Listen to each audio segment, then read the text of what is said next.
안녕하세요, 차례입니다. 오늘 영상 찍게 된 거는 일단 기본적인 비트 시황, 그리고 P2E 게임과 NFT가 왜 우리 일상에 녹아들었고, P2E 게임은 대세이고 앞으로 우리 삶에 어떠한 게임 산업에 영향을 미치게 될지 좀 얘기를 해보고 싶어서 영상을 찍게 됐고요. 또 제가 여러분들에게 해주고 싶은 말도 하나 있어서 영상을 찍게 됐습니다. 먼저 17, 18년도 차트를 주봉으로 보고 있어요. 바이낸스 기준이고요. 위에 고점을 1로 잡고 피보나치를 아래 0으로 잡았어요. 이거는 이제 곧 저점이 나왔으니까 지금에서야 그릴 수 있는 거긴 하죠. 이렇게 보면 첫 번째 이 음봉 막대기가 마이너스 42%의 조정을 줬고, 이 구간은 피보나치당 0.5까지 11,000까지 조정을 준 겁니다. 이후에 반등은 0.786까지 다음 주에 줬고, 그 다음 주에도 786에서 몸통 마감을 했습니다. 그 이후에 이 한 주 동안 다시 0.5를 찍은 다음에 0.618 구간까지 반등을 줬다가 다시 재차 하락하는 모습을 보였었고, 그러고 나서 이제 0.236 구간까지 한 번에 계속 흘러서 뚫렸다가 이 꼬리를 달고 여기서 반등이 왔는데, 그게 어디냐, 다시 0.5까지 반등을 줬습니다. 그리고 또 다시 이 몸통의 끝은 0.382 구간을 가리키고 있죠. 이렇게 천천히 떨어져서 결국은 0까지 떨어진 상황입니다. 이걸 토대로 지금의 차트가 만약에 시장이 한번 꺾인다라고 가정을 하고 보게 된다면, 0.5구간까지의 조정을 42,000, 그게 0.5로 가정을 하게 된다면, 주봉상 우리가 볼 수 있는 것은 원래 0.786까지 혹은 0.618까지 반등을 줄 수 있다라는 가정이었는데, 주봉 마감상 어쨌든 지난주에는 0.786과 618 사이, 그리고 지금은 618 아래에서 주봉이 진행되고 있죠. 주봉 캔들상 관점으로는 사실상 지난주에 양봉이거나 이번 주에 양봉이 뜰 줄 알았는데 양봉이 뜨지 않고 음봉으로 다시 흘러내리는 걸 볼 수 있습니다. 이렇게 되게 간단하게 지금 봐도 여러분이 아시겠지만, 비트가 횡보를 한다? 사실 그런 기간은 거의 없습니다. 비트는 오르거나 떨어져요, 무조건. 주봉으로 봤을 때. 근데 현재 3주, 이건 조그만한 양봉, 그 다음에 5주차의 음봉 보시면 비트 자체가 3주 내내 음봉 꽂은 적은 별로 없어요. 두 번, 2주, 2주, 2주, 2주, 2주, 여기는 1주 양봉, 1주, 여기가 3주죠. 여기서 또 2주, 2주, 여기서 3주인데 여기는 거의 이런 걸 이제 횡보라고 할 수 있죠. 이 구간도 사실 10%짜리예요. 10%를 3주 동안 왔다 갔다 한 거예요. 근데 횡보라고 볼 수 있겠죠, 이렇게 본다면. 왜냐, 이건 지금 여기서 봐도 이거는 횡보거든요. 이날 이렇게 확대해서 이날로 봐도 여긴 횡보긴 횡보예요. 여긴 4주 음봉이긴 했죠. 자, 결론적으로 보면 어떤 얘기냐, 장세가 꺾일 때 움직임으로 캔들상 볼 수 있다. 상식적인 거죠. 왜냐면 그동안 이런 움직임이 없었는데, 그리고 가격폭이 작은 것도 아니에요. 여기처럼 가격폭이 큰데 음봉이 많이 꽂힌다, 반등은 별로 없는데 흐른다, 이렇게 볼 수 있는 거예요. 객관적으로 봐야 돼요. 제가 이 얘기를 하면서 드리고 싶었던 말씀은 그거예요. 제가 아까 텔레그램에도 글을 잠깐 썼지만, 뭐라고 썼냐, 시장을 좀 크게 봤으면 좋겠다. 저희 코로나 이후에 비트 거의 20배 이상 오른 거 맞잖아요. 반박할 수 없는 거죠. 지금 자리에 물리는 거랑 4,000달러 자리에 물리는 거랑 같냐? 다르죠. 이미 장이 다 죽었어요. 지금 여기 있는 이 캔들 다 무시하고 없는 걸로 치자고요. 딱 여기로 볼게요. 그리고 지금 저희가 어디로 볼까요? 여기라고 치죠. 이게 지금 이번 주고 이게 다음 주예요. 우린 다음 주를 몰라요. 이 상황에 여기서 몰렸어요. 근데 우리는 여기서부터 여기까지 이미 봤어요. 엄청 많이 떨어졌다. 근데 모든 투자 시장은 뭐다? 떨어지면 오르고 오르면 떨어진다. 당연한 얘기잖아요.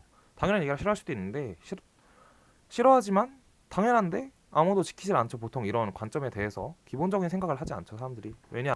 살다 보면 눈앞에 이익이 너무 많고 들리는 잡음이 너무 많아요. 살다 보면 그런 걸 어느 정도 귀를 닫고 자기 신념도 있어야 되고, 조금 더 멀리 모니터도 한 발짝 뒤에서 보고 의사도 좀 뒤에서 보고 한 번 더 이렇게 축소해서, 확대인가요? 어쨌든 축소 맞죠? 축소해서 보는 그런 관점으로 보자고요. 18년도에 고점을 찍었어, 2만 달러에서. 이번 주에 봤는데 이 과정 동안 내가 현금을 갖고 그냥 관망만 했어요. 여기서도 단타 치고 싶었겠지만 안 쳤어. 계속 안 쳤는데 이날 확정 음봉이 엄청 크게 떴죠. 아, 이거 진짜 위험하다. 비트코인 망하나? 저도 망한 줄 알았을 때. 제가 어디 샀냐? 제가 정확히 여기서 팔고 17,800에 판 것 같은데, 17,800이 아닌가?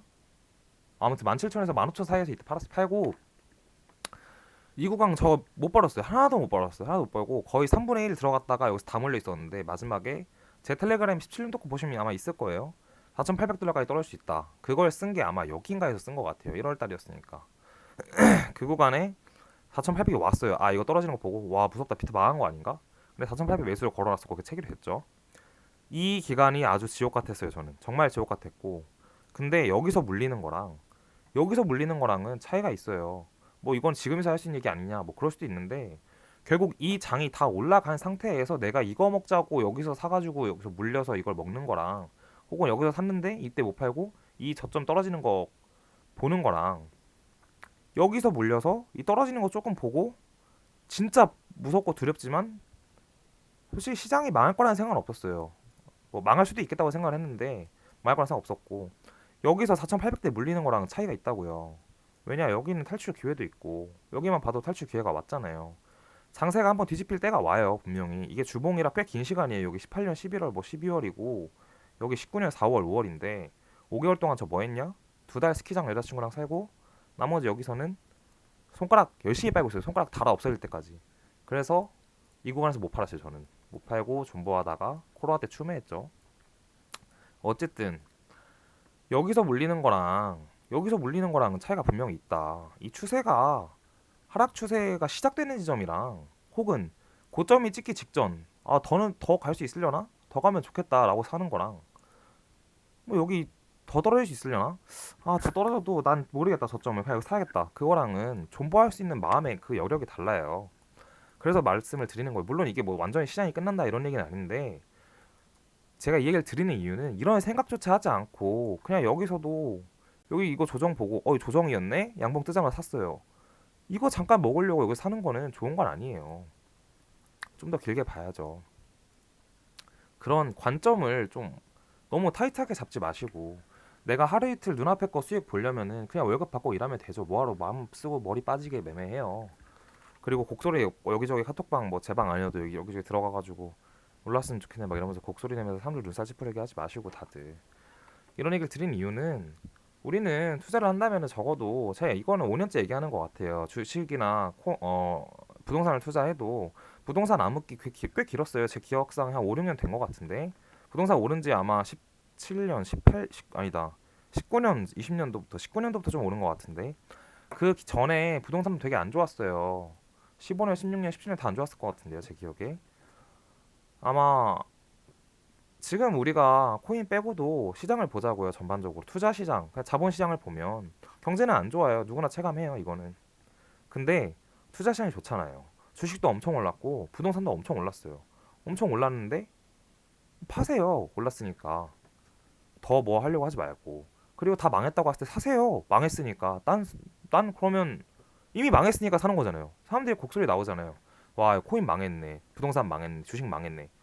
이미 망한 거니까 그럼 사요. 왜? 망한 거잖아. 앞으로 뭐밖에 없어요? 좋을 일밖에 없겠죠, 당연히. 기다리면 뭐 조금 더 떨어질 수는 있지만 되게 간단해요. 그냥 그렇게 생각하면은 뭐 말이야 쉽지라고 할 수도 있는데, 모르겠어요. 저는 그 원칙을 제가 조금 지키면서 잘 했다 보니까 자신이 있어서 제 이 관점을 좀 여러분에 소개를 시켜드리고 싶었고, 그렇게 좀 거시적으로 보는 것도 잘 해주셨으면 좋겠어요, 모두들. 그게 살아가는데 더 큰 도움이 된다고 봐요, 분명히. 내가 원효띠처럼 매매 잘할 거면은 원효띠님만큼 하루에 2시간, 3시간, 4시간 자고 매매하세요, 그냥. 그러면 아마 될 거라고 봐요, 저도. 그 정도 금액은 아니어도 승률 좋고 수익 잘 보겠죠. 근데 다들 본인 직업도 있고 하다 보니까 투자하면서 자기 돈 하는데 남의 것만 보고 따라가고 잠깐의 그 수익에 눈이 멀어서 이게 오를 것 같다, 저게 오른데, 이런 얘기 들으면서 할 바에는 솔직히 말하면 안 하는 게 나을 수도 있어요, 어떻게 보면. 근데 좀 길게 보고 했으면 좋겠다라는 거고요. 그런 관점에서 제가 좀 얘기를 하자면은, 저는 지난 이 장 기간 동안 물론 많이 올랐지만 제가 목표한 금액에 제가 도달하지 못했어요. 저는 정말 경제적 자유를 더 얻고 싶고, 저는 누구에게나 이렇게 좀 베풀고 싶고 했는데, 글쎄요, 제가 조금씩 누적해서 벌다 보니 뭐 제가 겸손하고 좀 작다고 느껴지는지, 저는 아직 제 자신이 작다고 느껴져요. 근데도 이 시장이 5년 후에 가슴 뛰고 설레고 생각하면 그래요. 그 이유는 뒤에 말씀드린 P2E와 게임에도 좀 연관이 있는데요. NFT도 마찬가지고요. 시장 방향이, 사실 저는 이 과정을 어디서부터 겪었냐면 여기에 나오지도 않아요. 이 전 여기 17년 중반부터 겪었어요. 이 버블을 보고 터질 때, 아, 이 시장이 다음에도 돈이 그냥 쏠렸다가 돈이 다 나가는 장이 되면 어떡하나, 시장 자체가.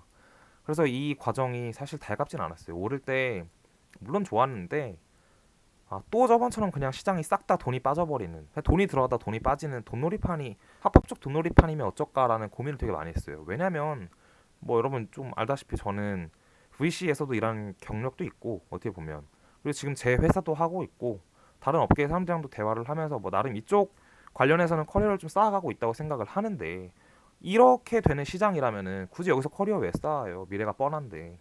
근데 이번에 NFT 게임 뭐 샌드박스나 엑시 인피니티나 아니면 디센트럴랜드도 그렇고 뭐 게임 쪽으로 따지고 그렇고 NFT나 아니면 디파이들 보면서 아 진짜 우리나라 사람들이나 이거를 체감 못하고 잘 활용하지 못하는 거지 외국 사람들은 진짜 이거를 좀 되게 열성적으로 좋아하고 팬층도 되게 두텁고 이용자들도 많구나. 아, 기술도 발전을 한과 동시에 개인 유저들도 이거를 사용함으로써 유저 베이스의 시장이 정말 돼가고 있다라는 걸 몸소 그냥 좀 깨달았다고 생각을 해요. 그래서 5년 후가 정말 기대되고 앞으로 이 산업이 어떻게 발전하고 성장할지가 정말 궁금합니다. 진심이에요. 그래서 저는 그 미래를 위해서 더 열심히 할 거고요. 근데 제가 이런 말만 한다고 해서 매매 실력이 제로예요. 그러면 사람들은 그렇게 신뢰하지 않겠죠. 근데 여러분들 어쨌든 이 영상을 보시는 분들은 어느 정도 저도 좋아하고 신뢰가 있다고 생각이 들어서 말씀을 드리는 거예요. 그래서 5년 후를 기대하며 저는 좀 더 거시적으로 시장을 보고 있다라고 말씀을 드리는 거고요. NFT P2E 게임에 대해서 얘기를 좀 드리고 싶어요. 이거는 뭐 뭘 사라 뭐 이런 얘기는 아닌데요. 우리가 왜 P2E 게임을 사용할 수밖에 없고 기업들은 P2E에 열광하는가 그리고 개인들도 왜 P2E를 그렇게 좋아하는가에 대한 건데 첫 번째로 보면은 우리가 게임 한 가지 비유를 해볼게요. 간단한 것부터 해봅시다. 게임 회사 A가 있어요. 그 A라는 회사가 있는데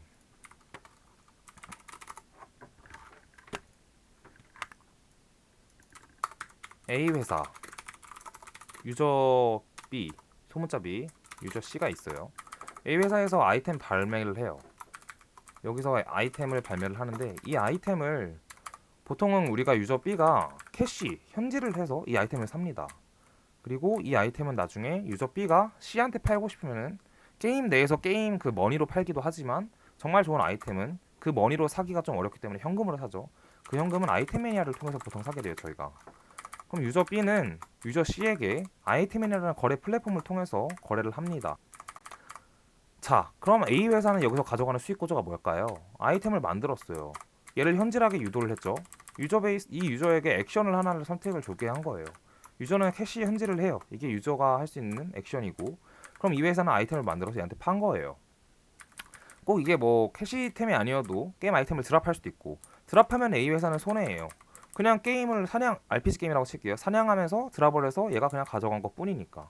근데 유저 B는 그 아이템을 가지고 유저 C에게 현금으로 팔므로써 현금에 대한 대가를 받고 어떤 이득을 벌어요. 불로소득이죠, 사실. 일을 해서 번 게 아니니까. 이 아이템 매니아 플랫폼을 통해서. 근데 여기에 P2E나 뭐 토큰, NFT 경제가 붙으면 어떻게 되냐? A 회사가 아이템을 처음에 만들었을 때 유저 B나 C나 등등에게 어떤 런치패드나 뭐 여러 가지 게임을 통해서든 아이템을 드랍할 수도 있겠지만 만약에 판다고 쳐요. 뭐 0.001이 더, 그러니까 쉽게 말해서 10,000원어치 토큰의 가치로 이 A 회사의 토큰으로 살 수 있게 만들었어요. 그럼 이 아이템을 유저 B는 샌드박스를 할게요. 대충 샌드박스에서 A라는 1이라는 아이템을 유저 B가 샌드박스 100개를 가지고 샀어요. 그럼 이 유저 B는 C에게 어떻게 거래하냐? 그 게임 안에서 지갑을 연동해서 사고 팔 수도 있겠지만 그렇게 많이 하죠. 오픈시에서 팔아요. 보통 여기서 거래를 많이 하죠. NFT들은 NFT 거래 거의 1위 마켓이니까. 그러면 이 게임 A 회사는 뭐가 좋아요? 아이템을 팔 때 애초에 현질이 아니라 유저 B에게 토큰을 사게 만들었죠. 자기 회사 토큰이 일단 거래소에서 거래가 돼요. 그럼 일단 그 토큰을 받음으로써 A 회사는 돈을 얻은 거죠. 금전적 가치를. 그럼 유저 B는 이 아이템을 C에게 팔 때 오픈C를 이용을 해요. 그럼 이 오픈C에서 거래가 일어나는 소정의 수수료 2.5%가 보통 세팅값인가요? 아마 그 수수료를 A 회사가 먹어요. 그럼 A 회사는 돈을 두 번 버네요. 토큰이컴을 사용하지 않을 이유가 없는 거예요, 굳이. 토큰이컴을 사용하는 게 더 나아요. 토큰 경제가 이런 게임의 변화를 만들어주고 있어요. 자, 그럼 여기서 조금 더 나아가 보자고요. 저희가 하는 거의 대부분의 리그 오브 레전드 페이커 선수 되게 유명하죠. 페이커 선수와 뭐 미국의 어떤 선수와 중국 선수와 롤드컵에서 만나요. 롤드컵은 뭐냐? 이 리그 오브 레전드를 게임을 한 전 세계적인 대회예요. 동시 시청자 수가 올림픽보다 많다. 월드컵이나. 호날두가 무슨 말을 했냐면 나도 페이커 선수가 누군지 궁금하다는 얘기를 했어요. 자기보다 더 유명하더라. 이게 현재 게임이 가져온 우리 일상이에요. 우리 세계. 근데 여기서 단점이 뭐예요? 지금 게임들은 서버가 각 국가에 다르고 특히 RPG 게임은 더 그렇죠. 중국 서버, 미국 서버, 한국 서버 다 다르고 언어를 다 다르게 지원하고 지사도 달라요. 중국인들은 중국 서버에서만 게임하고 한국인은 한국 서버에서 게임하고 거의 그래요. 근데 롤드컵은 이상하게 결국 롤은 뭐 RPG가 아니지만 경쟁을 함으로써 어떻게 보면 월드컵처럼 전체 그 유명한 선수들이 나와서 기량을 뽐내고 어느 국가의 어느 팀이 우승을 하게 만드는 그런 대회를 열죠. 자, 이 이코노미 경제는 오픈시를 통해서 아이템 매니아는 우리나라 거잖아요. 오픈시는 글로벌 마켓이고 글로벌 마켓에서 거래를 하게 만들었어요. 그럼 RPG 게임의 최대 단점이 뭐예요? 확장성이 무제한이 아니에요. 그동안은 RPG의 단점은 만렙도 있고 게임이 더 이상 누구랑 경쟁할 필요가 없어요. 자기 만족이 되는 거고. 근데 여기서 만약에 토큰 이코노미가 붙고 글로벌 마켓을 만들어요. 그리고 게임을 서버를 단일화 서버에서 게임을 돌린다고 생각해봐요. 클라우드 게이밍을 여기다 붙여보자고요. 근데 이 클라우드 게이밍은 현재 아직 부족한 기술일 수도 있어요. 어떻게 보면. 근데 이 클라우드 게이밍이 매년 200%씩 성장하고 있거든요. 그러니까 우리가 인터넷에 어떤 특정 서버나 엄청난 좋은 그런 컴퓨터의 스펙이 없어도 게임을 할 수 있는 거예요. 갈라에서 나온 타운 게임인가? 타운 코인 타운 뭐였는데? 그것도 거의 클라우드 게이밍 개념인 것 같더라고요. 이런 식으로 우리가 RPG를 만약에 한다고 생각을 해봐요. 그러면은 우리는 게임에 들어갈 때 특정 IP들, 한국인들은 한국인 IP, 중국인은 중국 IP가 있잖아요. 그럼 언어가 바로 자동적으로 지원이 돼요. 그러면은 이 RPG는 무제한 확장이 가능해요. 구 바이낸스. 바이낸스도 원래 우리가 로그인을 하자마자 바이낸스 키자마자 한국인들은 한국어로 지원이 됐었고 중국인들은 중국어로 지원이 됐었죠. 중국은 아니라고 칠게요. 미국인들은 영어로 되고 독일은 독일어로 됐었죠. 이 RPG 게임. 그러면 우리는 하나의 서버에서 전 세계인들이 다 같이 게임을 한다고 치면은 얼마나 많은 확장성이 있겠어요. 얼마나 많이 경쟁하고 얼마나 많이 협동을 하겠어요. 우리 레이드 잡으려면 한국 서버에서 뭐 예를 들어서 리니지라고 저 잘 모르지만 리니지라고 칠게요. 한국인들끼리 게임 리니지에서 만나가지고 레이드 잡고 중국은 중국 서비스 잡고 사실 이거에 대한 경쟁이나 등수가 호환이 안 되잖아요. 근데 토큰 이코노미에 붙여서 오픈시에서 거래하게 만들면은 게임 아이템도 글로벌하게 자기들끼리 거래할 수 있고 왜냐? 스마트 컨트랙. 스마트 컨트랙을 이용해서 우리는 판매자가 오픈시에다가 이제 물건을 올리고 유저 C의 구매자가 물건을 산다고 경매를 해서 B가 그래 사라 하고 OK를 눌러요. 혹은 판매가가 있는데 그 가격에 유저 C가 사요. 스마트 컨트랙에 의해서 그 트랜잭션이 일어나고 바로 거래가 돼요. 난 아이템 받고 쟤는 토큰 받고. 그러면 어떻게 되냐? 전 세계적인 게임이 되는 거예요. 게임 회사 입장에서는 안 할 이유가 없어요. RPG 게임도 거의 뭐 무제한 확장이 가능한 거죠. 이렇게 보면. 그래서 이런 거를 생각을 하면서 미래가 되게 재밌겠다. 내가 살아가는 세상이 되게 설레고 기대된다. 그런 얘기를 하고 싶어서 영상을 찍게 됐습니다. 약간 흥분했는데 이 정도로 영상을 하고 마치도록 할게요. 다들 뭐 궁금하신 사항이나 제가 잘못 알고 있는 부분들 지적 주시면 제가 또 댓글로 잘 답변 드리겠습니다. 감사합니다.